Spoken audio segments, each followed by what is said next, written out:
Hello, and welcome to the Fall 2013 Intramural Soccer Captain's Informational Video. Here are some important people on our staff. Todd Thomas, Assistant Director of Intramural Sports. Kevin Andres, Director of Recreational Wellness. Spencer Emerson, the Mercer Intramural Graduate Assistant. Alexis Akers, Student Director of Registration. Carlos Diaz, Student Director of Officials. It is important to watch this video. The importance of watching is to learn a little more about the game of soccer, to learn the policies and procedures of the Intramural Sports Department. You must watch the video and score 100 on the following quiz for your team to be eligible to participate. But most importantly, you need to share all of this information with your team. Policies and procedures of the Intramural Sports Department. This department is a student-led organization. Learning to coexist with others is vital to your growth as a human being and as a Mercerian. Participants and spectators are expected to act in a respectful and courteous manner towards intramural staff members, other participants, and spectators. Intramural sports is intended to be a recreational experience, not a competitive one. Game time is forfeit time. Understand that regardless of what has happened in the past, this policy will be enforced consistently. Being a couple of minutes late is still late and will result in a forfeit for your team. We recommend captains tell their teams to be on site 15 minutes prior to game time. A team that forfeits twice will be dropped from the league and no longer eligible to play. A new policy for the 2013 school year. When a team does not show up for a scheduled contest or they do not have the minimum number of players, this will be considered a no-show forfeit. When a team has a no-show forfeit, that team will be fined a $10 forfeit fee. Forfeit fee procedure. Teams that no-show forfeit have until 2 p.m. the day of their next scheduled game to pay the fee on imleagues.com. Failure to pay by this time will result in a forfeiture and removal from the league. If the fee is not paid by 2 p.m. on Friday, the team will not be scheduled until the fee is paid. This could result in removal from playoffs. In addition, when a team forfeits, the team captain will be marked as ineligible on Leagues until the fee is paid. Defaults. If a team knows in advance that they will not be able to play a scheduled contest, they may default in order to avoid a forfeit. To default, the team will come into the Intramural Sports office and fill out a default form. The office is located in the bottom of the UC by the basketball courts. This form must be completed no later than 4 p.m. the day of the contest. For Sunday games, defaults may be completed by noon by emailing Todd Thomas at thomas_ta@mercer.edu. Teams who default will not be charged a forfeit fee. Who can play? All faculty, staff, students are eligible to participate. A Mercer University Bear Card or a government-issued photo ID is mandatory. You must register on imleagues.com with your Mercer email address. Players may only play on one same-gender team and one co-rec team per sport. Players that are currently under suspension are not allowed to participate or spectate. A team that uses an ineligible participant will forfeit the contest in which that player was on the roster. Eligibility. Intercollegiate soccer players are ineligible until 365 days or one intramural soccer season, whichever is greater, after their affiliation with the team ends. This includes non-Mercer teams. Please contact Todd Thomas for further information. Varsity coaches will be handled on a case-by-case basis. Again, please contact Todd Thomas for further information. Rosters. Team will formalize rosters on imleagues.com by 2 p.m. the day of the contest.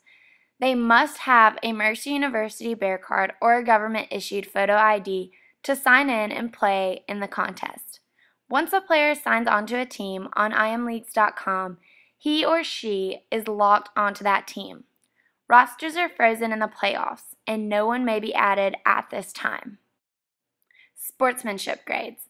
While disagreements may arise, participants and spectators must learn how to deal with these situations in an adult manner. At the conclusion of each match, the supervisor and officials will assign a sportsmanship grade to each team. This is on a scale of 0 to 4 and only whole numbers.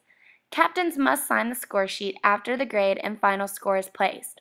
Captains, please do not sign if this information is not on the score sheet. Teams that do not achieve a 2.5 or better will not make the playoffs. Teams that fall below a 2.5 in the playoffs will be removed from the bracket.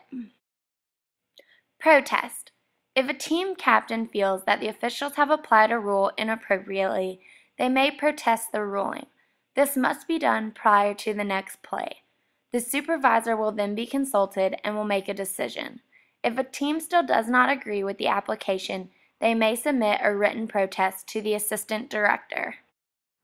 Soccer rules. The field of play for Mercer Intramurals is 80 yards by 40 yards.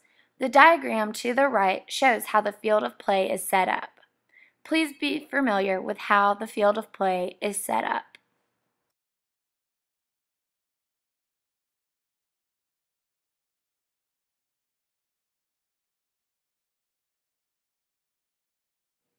Where are the intramural fields? The intramural fields are back behind the soccer field. The soccer ball. Every ball used must be inspected by the officials. Intramurals uses size 5 soccer balls for men's, women's, and co-rec. Intramurals will have game balls on site. However, if both teams agree to use a personal ball, it may be used. Number of players. Same-gender teams may use up to 6 fielders and 1 goalkeeper at a time, for a total of 7 players. You must have 5 players to start a game. Remember, game time is forfeit time. If you do not have 5 players to start the game, you will be penalized a forfeit fee. Players already on the roster may join the game late. All players must sign in with the supervisor prior to playing with a Mercer ID or a government-issued ID. Co-rec. Co-rec teams may play up to 7 fielders and 1 goalkeeper, for a total of 8 players. At no time can either gender have more than 4 players or less than 2 players on the field. You must have 6 players to start and may add more as they arrive. Acceptable combinations include 4 males, 4 females, 4 males, 3 females, 3 females, 4 males, 3 males, 3 females, 4 males, 2 females, 4 females, 2 males. Substitutions. Each team is allowed an unlimited number of substitutions on the sideline. Substitutions may take the place of anyone on the field, including the goalkeeper. Substitutions may occur during a throw-in, goal kick, goal, or injury. So any dead ball except a drop ball, corner kick, or penalty kick. Substitutes may alert the official when they wish to enter the field. The official will signal when they may take the field. Substitutions can be made at halftime without informing the officials. Player equipment. You must wear a jersey with a number on the back. Numbers have to be given to the supervisor upon sign-in.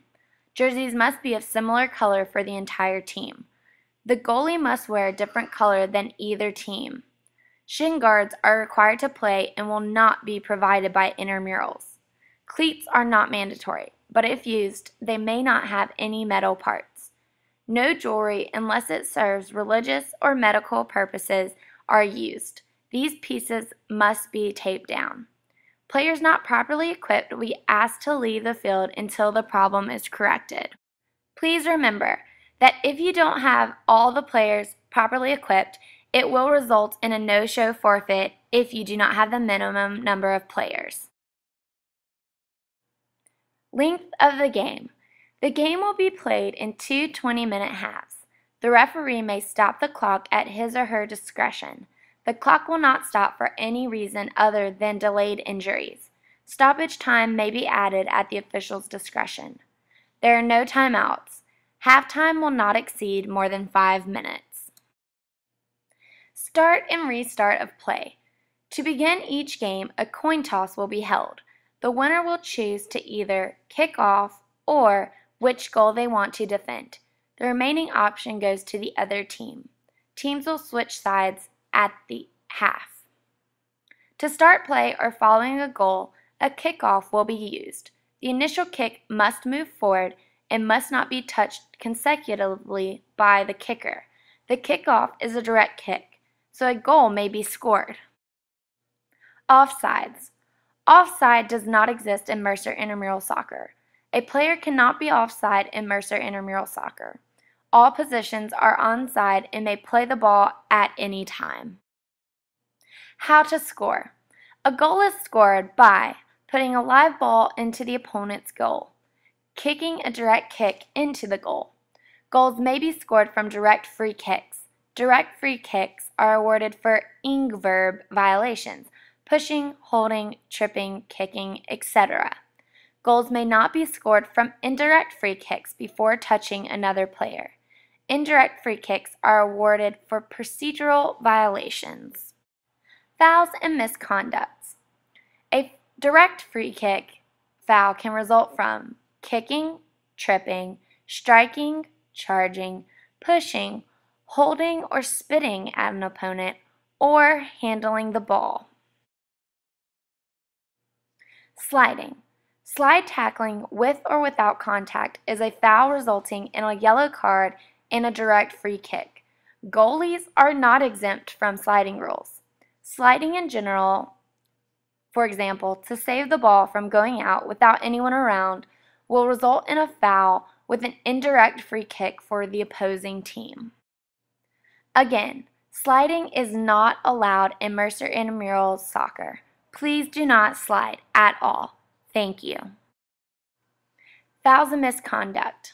Indirect free kicks can result from the goalie holding the ball too long, the goalie handling the ball a second time after it has been placed on the ground, the goalie handling the ball after it has been kicked to or thrown into them by a teammate, dangerous play with no contact, impeding or obstructing an opponent while not playing the ball, impeding or obstructing the opposing goalkeeper who is trying to put the ball in play. Fouls and misconduct continued. A free kick, either direct or indirect, is the proper restart to play following a foul. Free kicks are taken from the spot of the foul.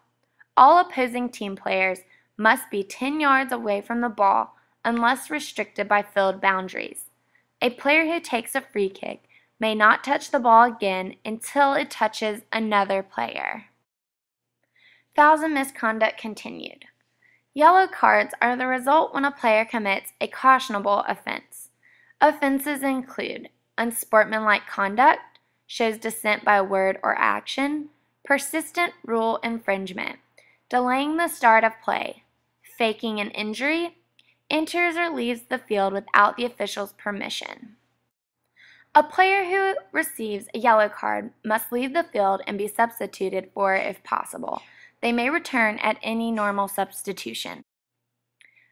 Red cards will result when a player commits a sending off offense, including a serious foul play, violent conduct, spits at an opponent or any other person, denies an obvious goal-scoring attempt, uses excessive, insulting, or abusive language or gestures, receives a second caution. 2 yellow cards result in a red card. Any player receiving a red card must leave the field and may not be substituted for. This team now has to play down a player. Penalty kicks. If a team fouls in its penalty area in a way in which would normally lead to a direct free kick, a penalty kick is awarded. This is a 12-yard kick.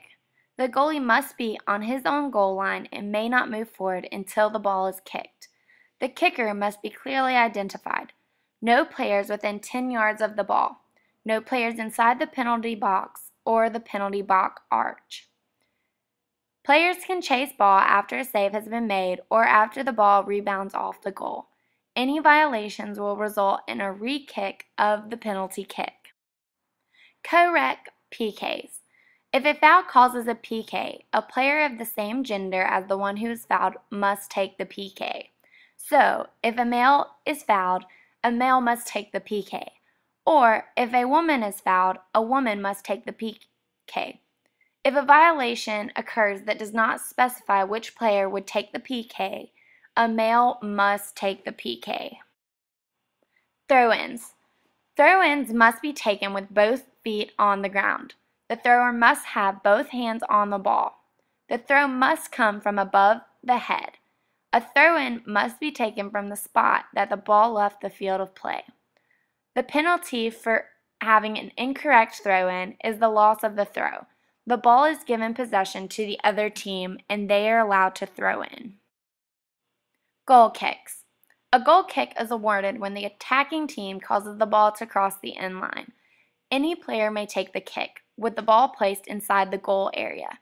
No players may be inside the penalty area during a goal kick, and the ball cannot be played before it leaves the penalty area. The penalty for an incorrect goal kick is a re-kick of the goal kick. Corner kicks. A corner kick is taken when the defending team causes the ball to cross the end line. A goal may be scored from a corner kick. Captains, please remember, you must make 100 on the quiz. You may rewatch and retake the quiz until you score 100. Until you have passed the quiz, your team will not be eligible to play and you will forfeit any scheduled games. The quiz must be passed by 2 p.m. September 3rd, the first day of the regular season. Make sure to follow us on Facebook and Twitter. This will be the primary way that intramurals will get information about the following out to participants: weather, deadlines, upcoming events. The Facebook page is titled Mercer Recreational Sports and Wellness, and the Twitter page is @MercerRSW and DC. Thank you for listening to the 2013 Captain Soccer video. Please make sure to make 100 on the quiz. And if you have any questions, feel free to contact Todd Thomas or Spencer Emerson at the Intramural Sports Department.